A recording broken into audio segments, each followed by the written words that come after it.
For 20 years, my cameras led me to some pretty extraordinary places. I could have never imagined that I would be standing on the streets of a place like Pyongyang, North Korea, and 20 years later, I came back to the United States with my cameras, and it's been every bit as mind-blowing. Nat Geo spent a year covering Yellowstone. They had a single topic issue this summer.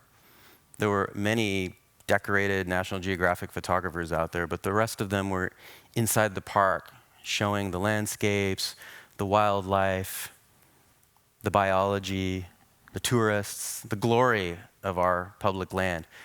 My job was to stand outside the boundaries of Yellowstone National Park because Nat Geo knew it was just as important to tell the story of the people who live on the other side of the line and what it means to live adjacent to a national park.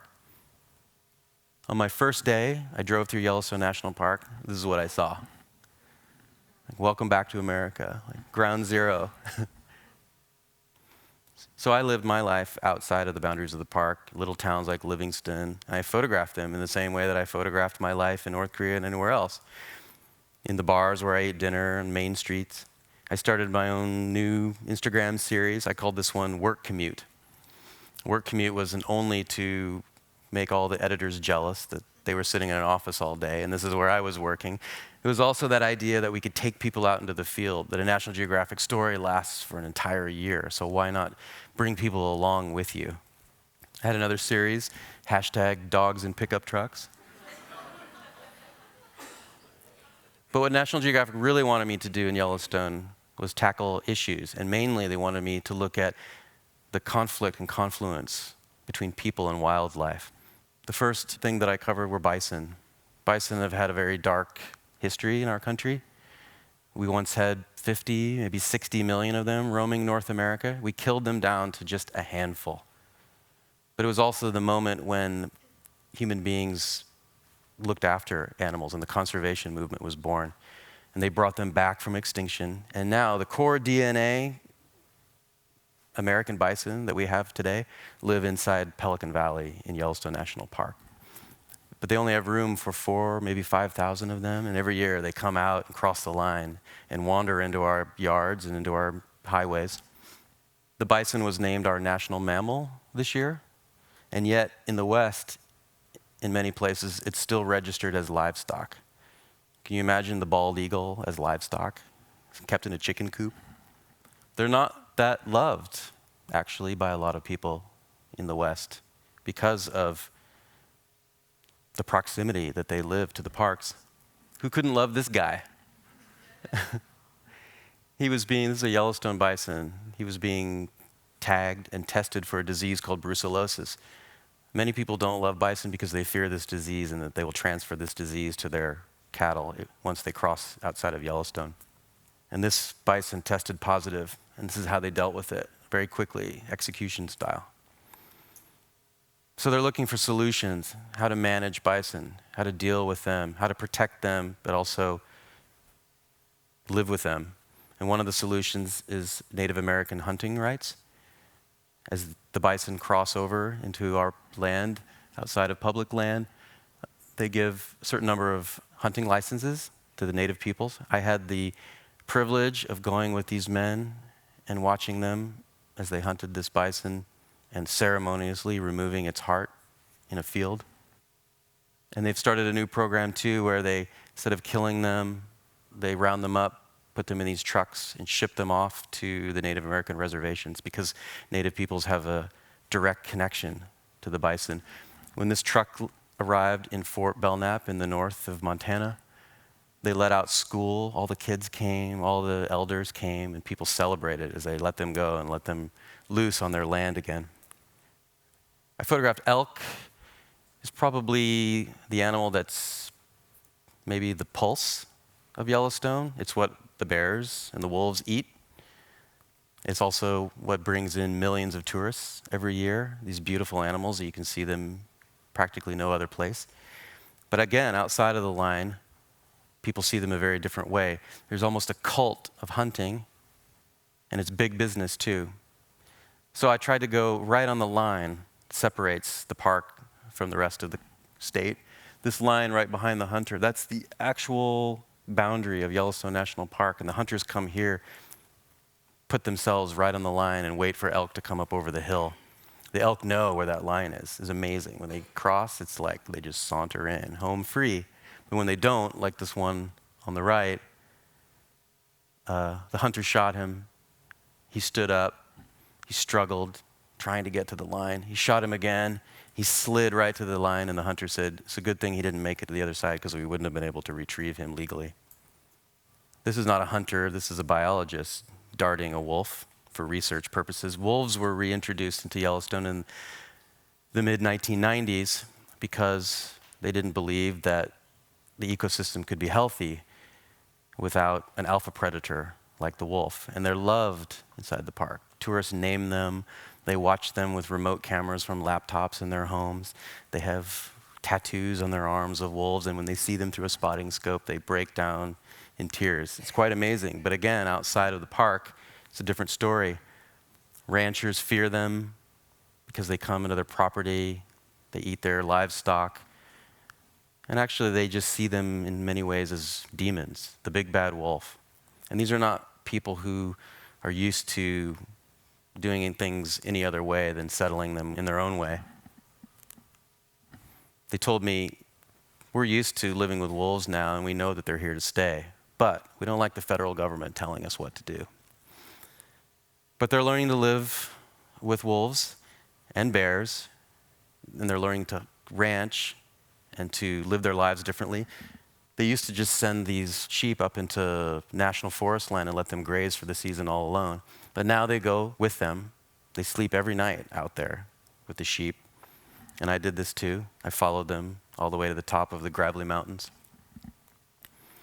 The animal that's on most people's minds right now are grizzly bears. Grizzlies have been protected as an endangered species for something like 40 years. And maybe as a sign of their recovery, the numbers are greater. They're coming further down into lower lands. They're becoming a bit more habituated. Now we find them in front lawns, eating apples out of our apple trees. This is Dusty. He's a bear trapper for the state of Montana.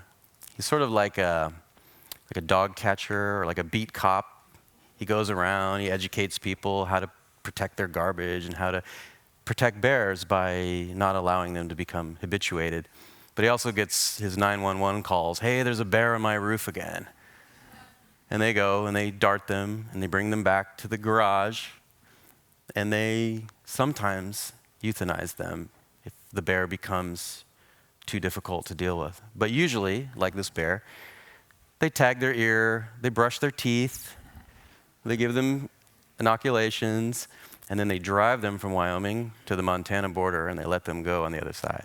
And the bear catchers in Montana told me the same thing.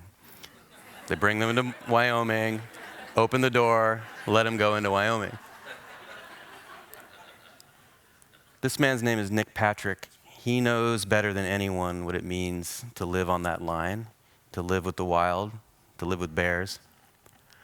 He's a rancher from Wyoming. One day he was walking in his yard with his dogs. His dogs started barking, and they ran off into the willow trees. He thought maybe they were chasing a raccoon. So he walked in behind them.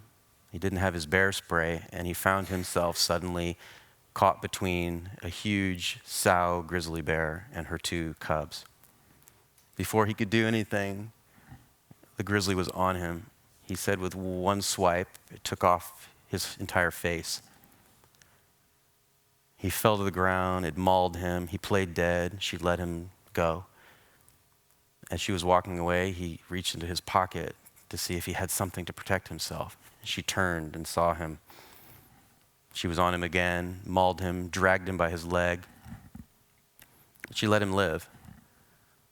He walked back from the willow trees into his barn, and he found a shop rag, and he covered his face so that he could go and tell his wife and his children that he had been injured. He didn't want them to see what had happened to him.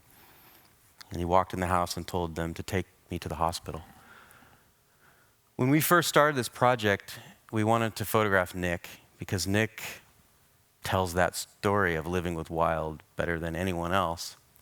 But he said he didn't want to be photographed then because he hadn't had the reconstructive surgery that you see in this picture. He hadn't been given this new prosthetic silicone nose. And he said, I don't want to be photographed like this yet. And it wasn't because Nick is vain. It's because Nick said, I don't want my face to tell the wrong story and scare people away. Because Nick believes that we have to live with the wild. And Nick says that that mother was doing what any mother would do, protect her children. And Nick said, I want my face to tell a different story. I want it to tell a story of how we should protect the land and we should protect the wildlife and that we have to learn to live among them. So National Geographic spent this entire year of 2016 photographing national parks. This was the centennial of the creation of the Park Service. Every issue had a story about a national park. And I tried to go to as many as I could too now that I was back in America. I took my children. We went to the Badlands. We went to the Everglades, and I hung around with these invasive python hunters. And I went to Yosemite. I got to go with President Obama to Yosemite National Park.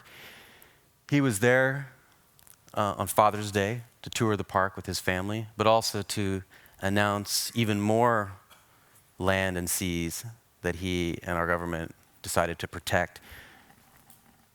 With that announcement, he solidified his legacy as the best president that we've ever had for conservation, protecting more land and seas than any other before him. I got a chance to walk through the forest with him, just me and a couple of cameramen. And at the end, he shook our hands, and I thanked him. And he said, hey, aren't you the guy who took all those pictures in North Korea? I said, yes. And I said, what did you think? And he said, it's good.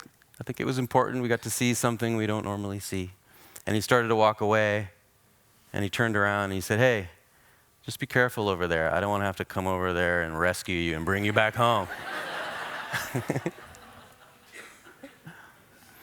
But I made it home exactly 20 years from the time that I left. It was actually 4th of July, the first day that I came back. I went to my sister's house. She had a 4th of July party.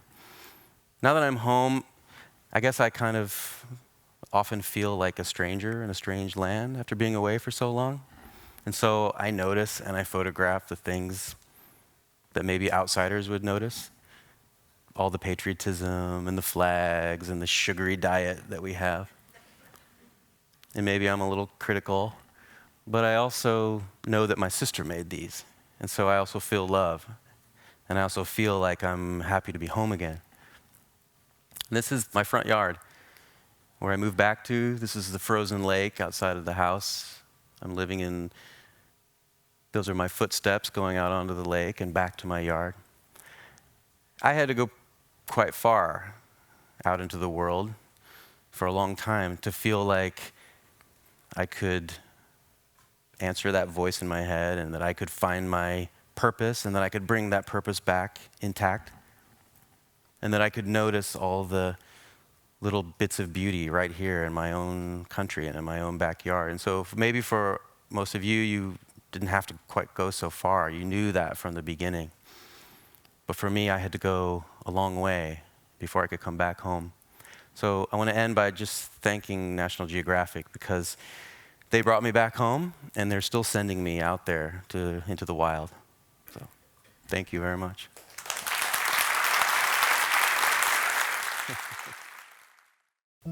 It's fair to say that North Korea is one of the most isolated, least understood places on Earth.